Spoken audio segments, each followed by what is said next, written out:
श्री गणेशाय नमः। ॐ वक्रतुण्डः महाकायः कोटिसूर्यः समप्रभः निर्विघ्नं कुरु मे देव शुभकार्येषु सर्वदा। ॐ श्री गणेशाय नमः। ॐ शुभ मुहूर्तमास्तु शुभ मुहूर्तमास्तु शुभ मुहूर्तमास्तु शुभं कल्याणं भवतु।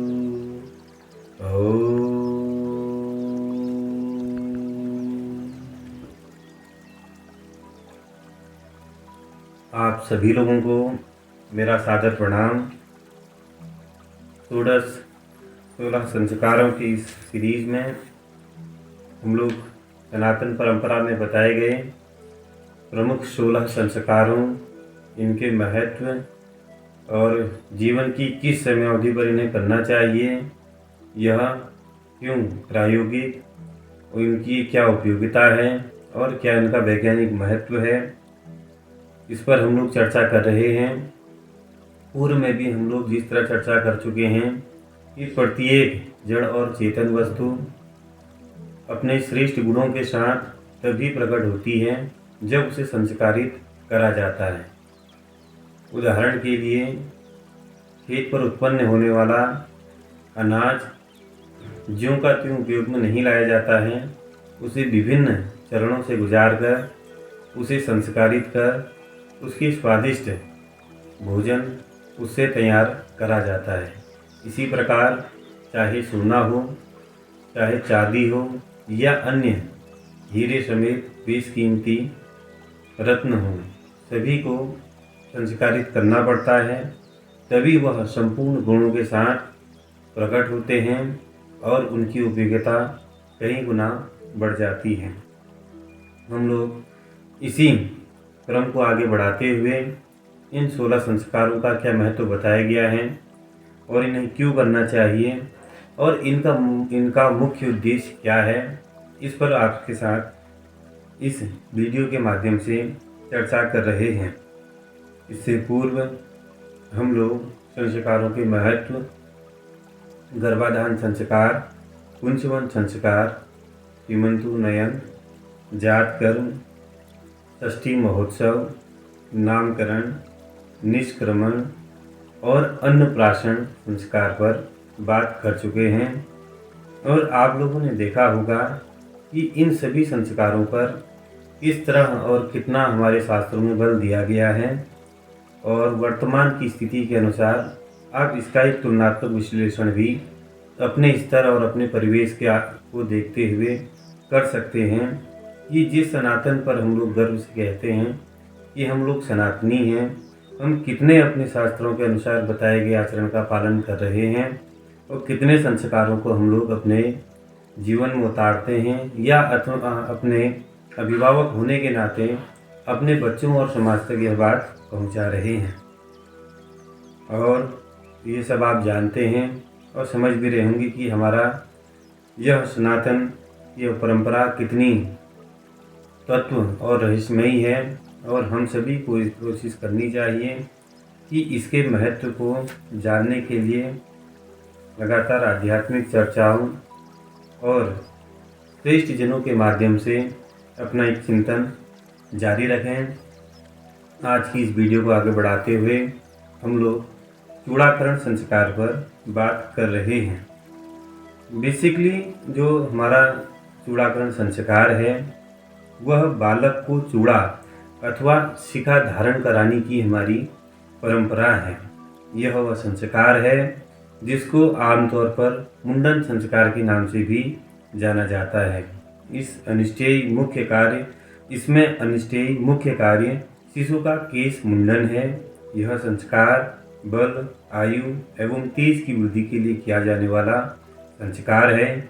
मुनि जी ने इस संस्कार के विषय में कहा है कि जन्म से प्रथम या तृतीय वर्ष में बालक का चूड़ाकर्म कर लेना चाहिए। महर्षि पारस्कृत जी का भी कहना है कि बालक के जन्म होने के बाद पहले अथवा तीसरे वर्ष में चूड़ाकर्म संस्कार कर लेना चाहिए। महर्षि अश्वलायन, बृहस्पति एवं नारद जी आदि का मत है यह संस्कार तीसरे, 5वें, 7वें, 10वें अथवा 11वें वर्ष में भी किया जा सकता है। महर्षि याज्ञवल्क्य जी का कथन है कि जिसके यहाँ जैसी कुल प्रथा हो तदनुसार चूड़ा कर्म करना चाहिए। चूड़ाकार्या यथाकुलम, कुलाचार के अनुसार कहीं कहीं 5वें वर्ष में अथवा यज्ञोपवीत संस्कार के साथ भी चूड़ाकरण करने की परंपरा है। यह तो हमारी बात आई कि ये मुख्यतः यह संस्कार है क्या। अब इसकी उपयोगिता और इसकी वैज्ञानिकता पर हम लोग बात करते हैं कि चूड़ाकरण संस्कार मुख्यतः क्यों किया जाता है।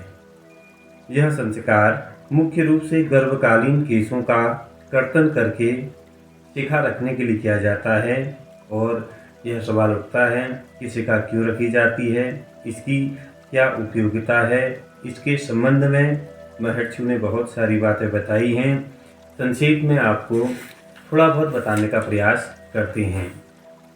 महर्षि कात्यायन जी का वचन है कि द्विजों को सदा यज्ञोपवीत धारण करनी चाहिए और सदा शिखा में ग्रंथि लगानी चाहिए। शिखा तथा यज्ञोपवीत के बिना वह जो कर्म करता है वह निष्फल माना जाता है। हमारे यहाँ स्नान, दान, जप, होम, संध्या, देव पूजन आदि समस्त नित्य नैमित्तिक कर्मों में शिखा ग्रंथि लगाने का विधान बताया गया है। यदि किसी रोग या वृद्धावस्था के कारण शिखा स्थान के बाल गिर जाएं तो उस स्थान पर तिल, पुष्पत्र, दूर्वा या चावल रखने का विधान बताया गया है। शिखा तेज को बढ़ाती है, दीर्घ आयु तथा बलवर्धक भी है। इसलिए जब आदि एवं पाठादि से पूर्व शिखा का स्पर्श करके न्यास किया जाता है, शिखा हमारी ज्ञान शक्ति को बढ़ाती है और हमें चैतन्यता प्रदान करती है। शिखा सिरमत जिस स्थान पर रहती है या रखी जाती है वह स्थान सहस्त्रार चक्र का केंद्र है। शिखा के स्थान के नीचे बुद्धि का चक्र है और इसी के पास ब्रह्मारंध्र है। बुद्धि चक्र एवं ब्रह्मारंध्र के ऊपर सहस्त्रदल कमल में अमृत रूपी ब्रह्मा का अधिष्ठान है। जब हम चिंतन मनन आदि करते हैं या ध्यान करते हैं तब इस स्थान से उत्पन्न अमृत तत्व सहस्त्रदल कर्णिका में प्रविष्ट होकर सिर से बाहर निकलने का प्रयत्न करता है। इस समय यदि शिखा में ग्रंथि लगी है तो वह अमृत तत्व नहीं निकलने पाता। अतः शिखा स्थान का बहुत महत्व बताया गया है और शरीर विज्ञान भी इस बात को मानता है कि शिखा के स्थान पर पिट्यूटरी नाम का एक विशेष ग्रंथि होती है। इस ग्रंथि से शरीर में एक विशेष रस का संचार होता है जो शरीर को हष्ट पुष्ट और तथा मस्तिष्क को विकसित करने में मदद करता है। अतः इस ग्रंथि की सुरक्षा के लिए शिखा स्थान पर बाल बढ़ाना आवश्यक माना गया है। शिखा स्थान शरीर के मर्म स्थलों में से प्रधान स्थान है। यहाँ चोट आदि लगने पर मृत्यु की अधिक संभावना रहती है। अतः लंबी और मोटी शिखा मर्म स्थल की रक्षा करती है। यह बड़े आश्चर्य की बात है कि किसी भी धर्म शास्त्र या किसी भी जो पुराणाचार्य हैं, जो हमारे वेदों का और हमारी जो महान रचनाएं हैं, जितने भी हमारे व्यास आदि संत हैं, कहीं भी किसी भी मंच से इसकी आज्ञा नहीं दी गई कि युवा अपने शिखा को हटाएं। उसके बावजूद पूरे युवा वर्ग में और जो हमारी वर्तमान की पीढ़ी है इसमें यह एक परंपरा चल पड़ी है कि शिखा अब आए दिन कहीं कहीं पर ही नज़र आती है। बगैर कोई आज्ञा या बगैर कोई ऐसे विशेष कारण के शिखा को हटा देना, शिखा को अपने शरीर से जो है दूर रखना, यह समझ से परे है। यह सोचनीय विषय है। आप सभी लोग इस पर चिंतन करिएगा। मनुष्य को शिखा दीर्घ आयु, बल और तेज देती है और यह सर्वार्थ स्वीकारी बात है। यह ज्ञान शक्ति को चैतन्य रखते हुए सदा अभिवृद्धि की ओर को अग्रसर रखती है। शिखा सूर्य किरणों से प्रातः प्रकाशनी शक्ति को आकर्षित करने एवं सहस्त्र दल कर्णिका तक पहुँचाने में संप्रेषण का कार्य करती है। शिखा रखने एवं इसके नियमों में अनुशीलन से सद्बुद्धि, सद्वृत्ति, सुचिता एवं सद्विचार में वृद्धि होती है। इस संस्कार में शिखा को छोड़कर अन्य बालों को उतार देने से त्वचा संबंधी रोगों का प्रभाव भी नहीं होता और जो नए बाल निकलते हैं वे झड़ते नहीं हैं, बद्धमूल हो जाते हैं। मुंडन करने के अनंतर सिर में मलाई आदि की मालिश का विधान बताया गया है, जिससे मस्तिष्क के मज्जा तंतुओं की स्कंदता, कोमल, शीतलता तथा शक्ति प्राप्त होती है, जो आगे चलकर बुद्धि के विकास में बहुत सहायक होती है। सुस्वास्थ्य के लिए भी मस्तिष्क का शीतल रहना अत्यंत उत्तम बताया गया है। माता के गर्भ से आए बाल अशुद्ध होते हैं और वे झड़ते रहते हैं। उनसे शिशु के तेज की वृद्धि ठीक से नहीं हो पाती, इसलिए उन केशों को मुड़वाकर शिशु की शिखा रखी जाती है, जिससे वह कर्म के योग्य हो सके। प्रायः छठे मास में दांत निकलने लगते हैं और 3 वर्ष में जाकर प्रायः पूर्ण हो जाते हैं। इस समय बालक के मस्तिष्क में गर्मी रहती है। अनेक प्रकार के सिर में रोग होते हैं, अतः रोगों से बचाने के लिए मुंडन और सिर की उष्णता को कम करने के लिए मुंडन के अनंतर दही माखन आदि लगाया जाता है। केश कर्तन पौष्टिक, आयुष्वर्धक एवं मल रूप पाप निवारक माना गया है। इस कारण प्रायः पहले और तीसरे वर्ष में मुंडन संस्कार किया जाता है।